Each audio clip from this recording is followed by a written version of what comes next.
Welcome, I'm Michael Bickert. Thanks for joining me today as we explore concepts with the objective of improving your management skills and growing your business. At the beginning of this video and every video, I like to remind you to grab a notepad and a pen because I want you to commit to yourself that you'll jot down an action item, something that you can implement in your business today. You gotta drive your business forward each and every day. That's why we spend this time together.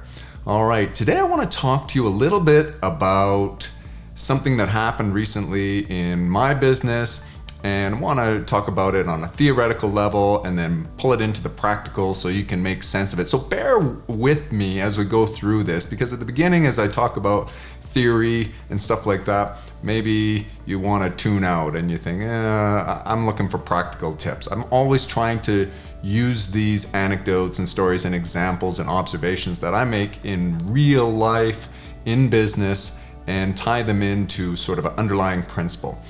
And what I want to talk about today is the division of labor. So in his book, The Wealth of Nations, Adam Smith, he described the division of labor, and it is the very thing to which he attributed the growth of wealth and all prosperity, the division of labor. So what does he mean, and what did he talk about with the division of labor? So it's kind of like thinking of it as specialization. If you can take a task, so let's say a manufacturing task or some sort of production methodology, some sort of process in your business, and instead of having one person do it, if you can break it out into steps and have various people specialize in each of the steps, that's the division of labor. He famously gave the example of a pin factory, and I think he might have said that with the division of labor and let's say 18 or so specializations, that you could have 18 people produce 48,000 pins per day.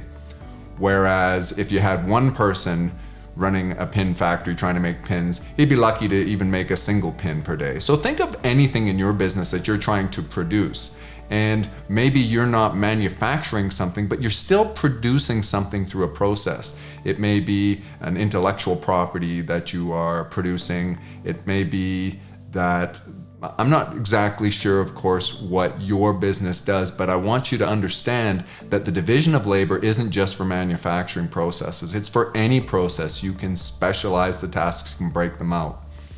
And so another example that I have a lot of experience with, I went on at least three, maybe four, but I remember off the top of my head, 3 different factory tours of Toyota factories where they make cars. And the most recent one actually not the most recent, but one of the ones I went on, they had made the point that a new Toyota Corolla was rolling off the line every 60 seconds. So you can kind of word that like they make a Corolla every 60 seconds. And you think, well, how could you possibly make a car in 60 seconds? Of course you can't from start to finish make a car in 60 seconds. But once it's gone through the line, at the end of the line, every 60 seconds, another one can roll off. They have something they call Tack Times. And this is, again, to do with the division of labor. This is, if we take all of the processes necessary in building a car, imagine a guy who's very passionate about automotive and customizing vehicles in his garage, and he's going to build a car from scratch. There's lots of reality shows on Netflix and others that sort of show this happening. A person buys, maybe they build it from scratch, they fabricate even the frame and everything, they make the engine.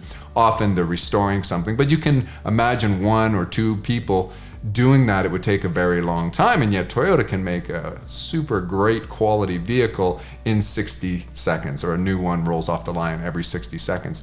That's by taking all of the tasks that are necessary, each of the steps that are necessary, and breaking it down and having specializations. So if you could take, let's say, I'm not going to do the math off the top of my head, but let's say it took really from start to finish, it was going to take 5 hours. If you divided that 5 hours into 60-second increments, that's how many specializations you would need.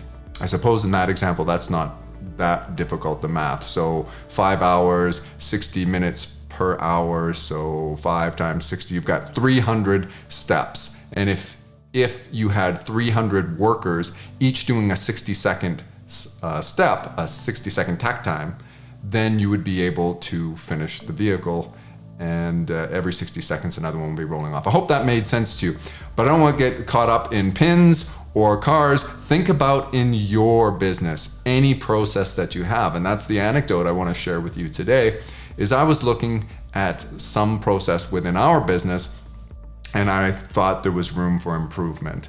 Just somebody mentioned something that made me think, hey, I think we could probably stream that a little bit. And you should always be thinking this. There is waste inherent in everything. There is muda in everything. And so what you want to do is look for those areas of greatest improvement. So think about that production system that you have that helps you produce your product or service, deliver to your customers, whatever it is that you're doing, and think about, all right, when's the last time we really refined that? When's the last time we innovated that and streamlined that process? So I looked at a particular process and I asked the person responsible for it. It was one person responsible for this process and he specialized in it. And I said, do me a favor. It was the type of process you could do at a desk and on a computer. And I said, do me a favor. I'd like you to create a video in which you show me, you do a screen capture video of you going through the process and show me what you do. And you can do it however you want. You could either come back later and narrate what it is that, and you're describing what's on the screen. And if there's things you do that aren't on the screen, you can, add notes. But I want you to essentially document the entire process from start to finish so that a team of us can look at it and provide some constructive criticism and feedback. We can look for opportunities for streamlining and improving that. So the person did just that, and I think we set a deadline of about a week, and within the deadline he created the video, and it was about a 90-minute video. And I didn't get to it right away, but when I did get to it, I got out my notepad and my pen, and others did as well. I did it on mine, and we distributed this video to a few people, and I ended up taking about 4 pages of notes. Now, doesn't matter how many notes it was, there were smaller pieces of paper, I guess. But 4 pages of notes about areas that I thought we could streamline. And the first thing you do when you're doing something like this is just from experience, what observations are you making? Just jot down any observation. I had a lot of question marks at the end of my notes, like that I wanted to go back and ask him, why did you do this way? Is it possible to do this? I wasn't sure if the suggestions I would provide would be viable, whether or not they would make sense, be logical, or I didn't, since I wasn't responsible for the process, maybe I was going to give impractical suggestions, but I wanted to leave nothing out. So I brainstormed and put some things down. The other thing you can do, besides just making observations and using your personal experience for suggestions, is you can apply the 7 or 8 forms of muda. You can look for waste inherent in the process. And so it might be helpful for you if you have a note, if you don't have them memorized off the top of your head, what the 7 or 8 forms of muda are, so that you can look at and sort of criticize the process or filter for each of those types of waste. Anyway, I came up with this and we reconvened. As we had agreed, we got together again and I started asking my questions and sharing my notes. And in fact, it took about 90 minutes of discussion for me to articulate and to share and discuss all of the notes that I had made. So a 90-minute process, 90 minutes of discussion on how we can streamline that. Now, I don't have an update for you today, but I believe we can get that process down by several percentage points. I don't know if we'll be able to get it, that same process that took 90 minutes, and maybe if he wasn't making the video at the time that he did it, maybe if he wasn't having to narrate and document, he would have ordinarily only taken 70 minutes or 60 minutes. I'm not sure.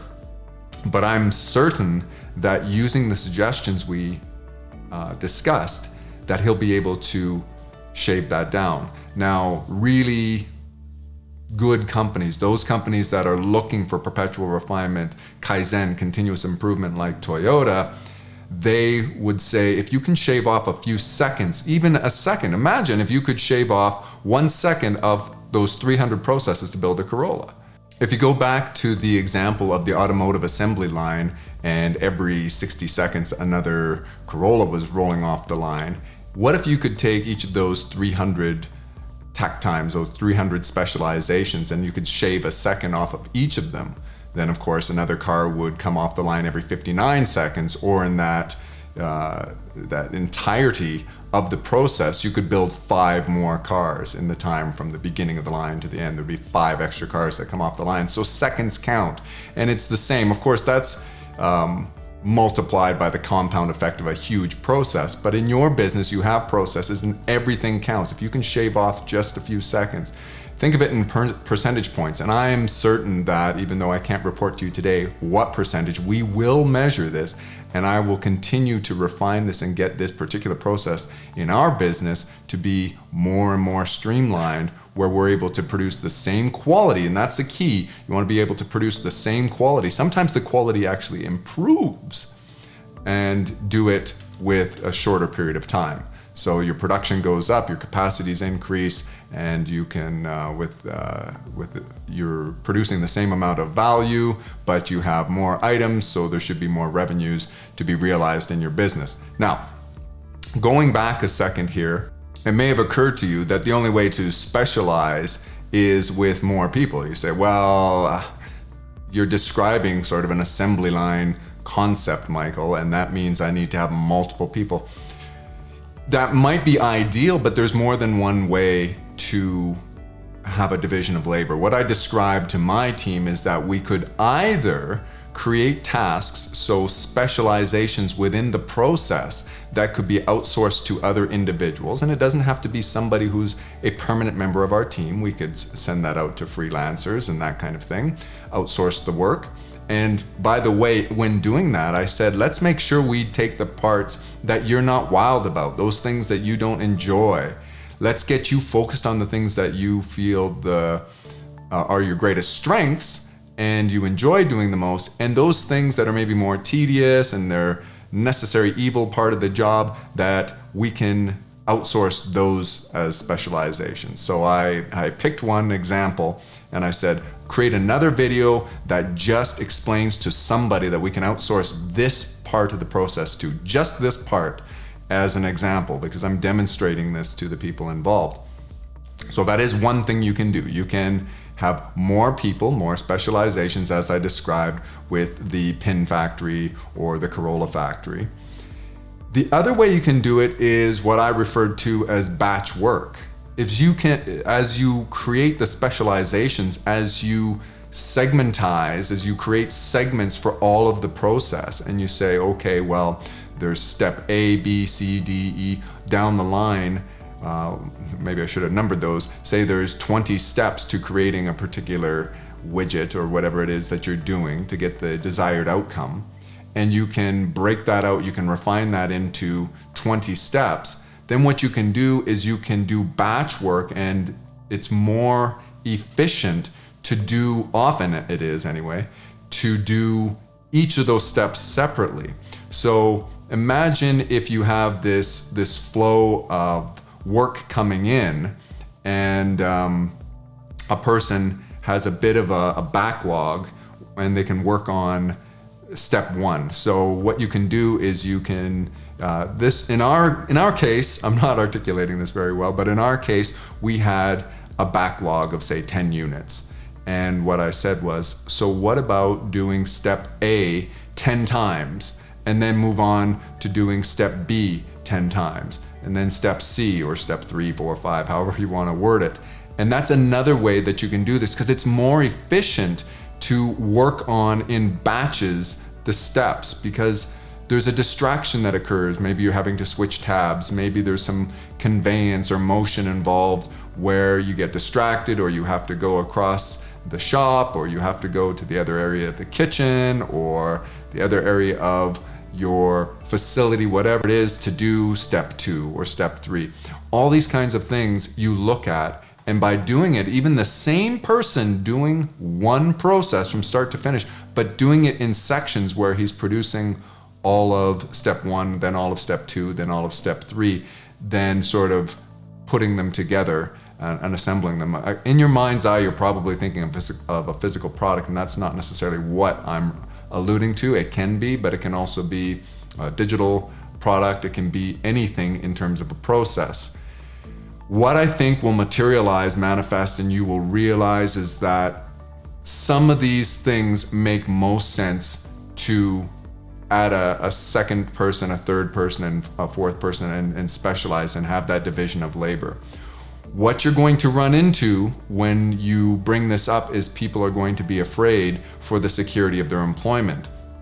If you think back to Adam Smith's example of a pin factory, if the guy who's making the pins is making 1 pin per day, and you think, oh, well, if I break this out and we hire 17 more people, there's 18 people, and we can do 48,000 pins per day, then I'm going to lose my job. They don't need me. Who needs 48,000 pins, and so on. Again, a ridiculous example, but that is a real situation you're going to run up against, is that people are afraid about the capacity increasing. They won't necessarily see how your business can take that capacity and market it and get and grow your business and scale your business and fulfill customer needs and drive prices down through this. What we're describing here is part of the economies of scale, and how this will benefit everybody. And so maybe we should do a separate video on how to address that, but we talked about that up front, and I said, don't worry, there's going to be plenty of work. There's going to be plenty of work to come across, and we will just find new ways to create demands on each individual's time. It's not about this decentralization and specialization that occurs is not about eliminating any one person, although, to be candid, it does benefit your business by eliminating the complete dependence on reliance on any one individual. So when you decentralize like that, it's very good in that if somebody gets sick or is on vacation or whatever, there's multiple people and the production flow just keeps going. The other thing that you should do when you are breaking this out is get people to work on things that they most enjoy doing and that they have the greatest affinity for and greatest capacity to produce good work. Some people are very detail oriented, some people are more about design and artistic nature, that kind of stuff. You want to put people into the process where they can affect change the best and have a greater impact on the improvement and the innovation. I really hope you'll endeavor to try something like this. Document a process either through video or a diagram, documenting it through a standard operating procedure step by step, and then evaluating it as a team. Take the stakeholders, especially those that are involved in the production, and start to look at it and see, what are the most frustrating parts of this? What are the sticking points? Where are the bottlenecks? And then collaborate and discuss with one another, how can we improve that? What could we do? Who's better at that? Who enjoys that? What equipment and tools do we have? What specializations can we do? Now, it should go without saying, but I'm going to say you need to measure this. So you have to, maybe a stopwatch or something. You've got to have some way of determining your unit production, your process completion. So call it cycles if you want. Like, how long does a cycle for a particular, like maybe it's delivery. Maybe it's something as simple, and it's not simple for delivery, but I shouldn't say that. But let's say it's something as straightforward as delivery of your product to your customer. And you're looking at, okay, well, how do we know if it's a successful delivery? Well, it got there on time and there was no damage and the customer was happy or whatever. Okay, and how long did it take? And maybe you want to look at it per delivery or you want to look at it per day. You got to measure this in a way that makes sense for your business and say, well, how many deliveries were we able to do and how long did it take? Okay, now, once you, as a team, come up with an innovation for that process, remeasure. The next time you do this, measure again and see, are you on the right path? Is the business going on the right trajectory? Is your process becoming more streamlined? And you also have to measure defects. So Did your innovations create a problem where you're running into more flaws, is the quality going down? You're getting disappointed customers or something like that. Of course, that would defeat the purpose. So everything we're saying here is quality has to be at the same or better, and customer satisfaction has to be the same or better. Ideally, in both cases, it would be better, and your efficiency improves, so it's faster. So document your process and then try it. And whether or not you are trying the batch method, where you're breaking those steps, that process into steps, and the same person is doing the steps individually to try to, I gave an example to my people that might help you with that, and that is in a kitchen. Instead of a particular chef in a commercial kitchen making a dish during the dinner rush from scratch, from start to finish, he can take his day and more efficiently he can prepare by doing batch work. He might imagine that, well, I'm using a particular type of sauce on 3 or 4 dishes on the menu. Well, he's not going to make that sauce from scratch when the customers are there necessarily. He might take earlier in the day the time to break out the ingredients and really fine tune and make sure, no stress involved, make the sauce, so that while he's preparing the individual dishes during the dinner rush, he can just apply the sauce, and maybe there's a finishing touch he puts on it, some seasoning or something like that. Prep work in a commercial kitchen, in a restaurant environment, is a good analogy for what I'm talking about here, because restaurants operate in a feast or famine environment, no pun intended. They get slammed with lots of customers, and there's a lot of restaurant management is trying to figure out how to keep the flow of customers into the restaurant. And have you ever been sitting in a restaurant and you notice there's 4 empty tables but they won't seat you yet? That's because restaurant management is trying to figure out a way to make sure that the kitchen isn't overburdened and the waiters aren't overburdened, so that your experience once you're in, even though your experience of waiting makes you upset, once you're in, they want your experience to be very good. So and sometimes there's a bit of a scarcity mentality effect to waiting, where you really want what you can't have, which is to be seated immediately. I digress, which is pretty common.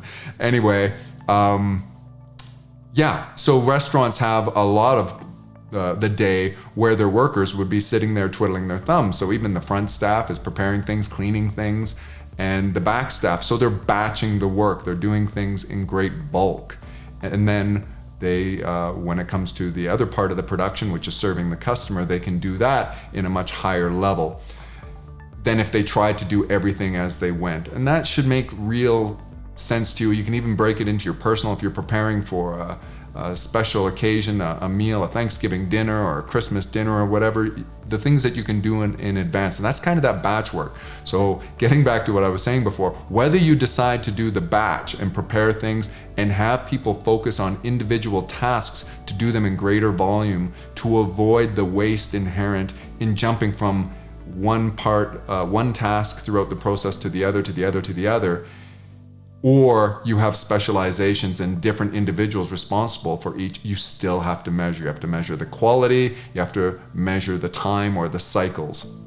I really hope you're going to try this. I've gone on long enough for today. If you want me to elaborate on any of this, then I'm happy to do another video. There's all sorts of moving parts to this, and I assure you this is a great way to streamline processes in your business. And again, the degree to which you do this and the competition doesn't will help to affect how much better you're going to be, how much more value you can offer your customers than the competition can.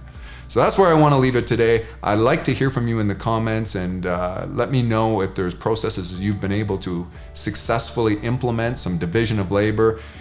Is there something that didn't make sense? Do you disagree? Did my examples get a little bit too convoluted? I want to know from you. Let's put some comments in there that we can all learn from.